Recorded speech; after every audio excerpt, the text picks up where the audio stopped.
अस्सलाम वालेकुम। आज का जो हमारा नेक्स्ट लेक्चर है वो है data organization and data analysis. ठीक है, डेटा ऑर्गेनाइजेशन और एनालिसिस जो है ना, ये दोनों एक दूसरे से मतलब डिफरेंट चीज़ें हैं ये दोनों।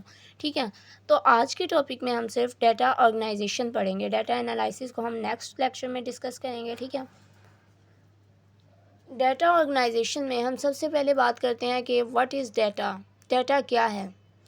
किसी भी किस्म की information, any kind of information, किसी भी किस्म की इंफॉर्मेशन जो होती है ना, वो क्या कहलाती है? डाटा कहलाती है। ठीक है, मतलब किसी चीज़ का नाम, किसी चीज़ की डेट, किसी चीज़ की इंफॉर्मेशन हमारे पास हो तो वो क्या कहलाती है? डाटा कहलाती है। ठीक है, लेकिन वो वैसे ही नहीं किसी चीज़ की इंफॉर्मेशन होनी चाहिए, वो साइंटिफिक इंफॉर्मेशन होनी चाहिए हमारे पास, तो वो डाटा कहलाएगी। ठीक है, जो हमें मिली हो ऑब्जर्वेशन से और एक्सपेरिमेंटेशन से, जो हमने ऑब्ज़र्व की चीज़ें उनसे हमें जो भी इंफॉर्मेशन मिले। ठीक है, या फिर जो भी हमारे पास हमारे एक्सपेरिमेंट्स के नतीजे में जो हमारे पास आए रिज़ल्ट, वो क्या कहलाएगा?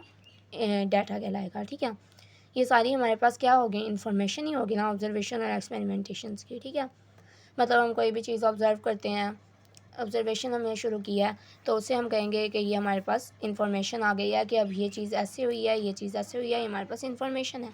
ठीक है,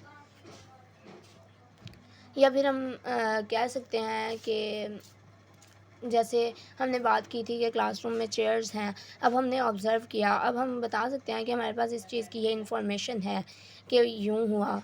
ठीक है, मतलब क्या क्या हुआ।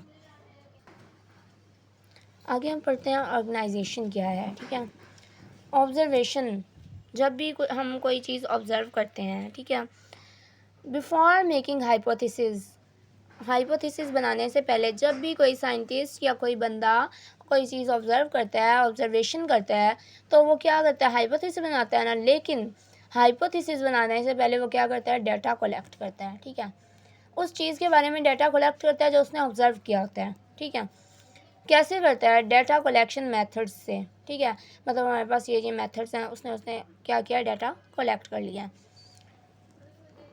ताकि ना वो इजीली अंडरस्टैंड हो सके। ठीक है, to make its quality better, उस चीज़ की क्वालिटी को मतलब उम्दा बनाने के लिए वो ऐसे करते हैं। ठीक है, कोई भी हमने कुछ भी ऑब्ज़र्व किया है, उसे हाइपोथेसिस बनाने से पहले जो साइंटिस्ट होते हैं वो क्या करते हैं? उसका डाटा कलेक्ट करते हैं।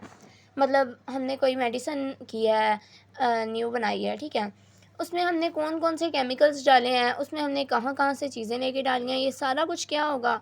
उसका डाटा है, वो कलेक्ट करते हैं। ठीक है, बाई डाटा कलेक्शन मेथड, और वो एक तरतीब के साथ उसको कलेक्ट करते हैं। ठीक है, ताकि अगर बाद में किसी से वो कहें कि हमने इस मेथड के ज़रिए ये हमारे पास मेथड है, इसके ज़रिए हमने ये मेडिसिन बनाई है इस डाटा को कलेक्ट करके, तो आप बना के दिखाएं, तो अगला बंदा बना सकता है अगर उसे वो मेथड का पता हो। लेकिन अगर हम मेथड का नहीं बताएंगे तो वो बंदा बना ही नहीं सकेगा, और वो हमारी मतलब जो होगी हाइपोथेसिस या जो भी हम चीज़ बनाएंगे वो उसे मतलब रिजेक्ट कर दिया जाएगा, मतलब उसे सही नहीं माना जाएगा, क्योंकि वो दूसरों की तो बनेगी ही नहीं ना।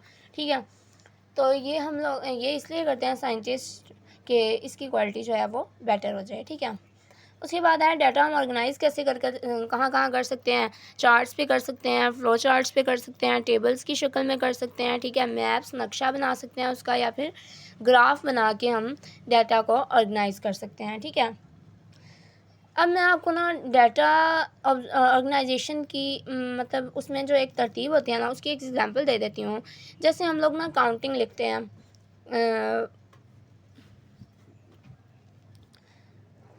काउंटिंग हम लिखते हैं 1 2,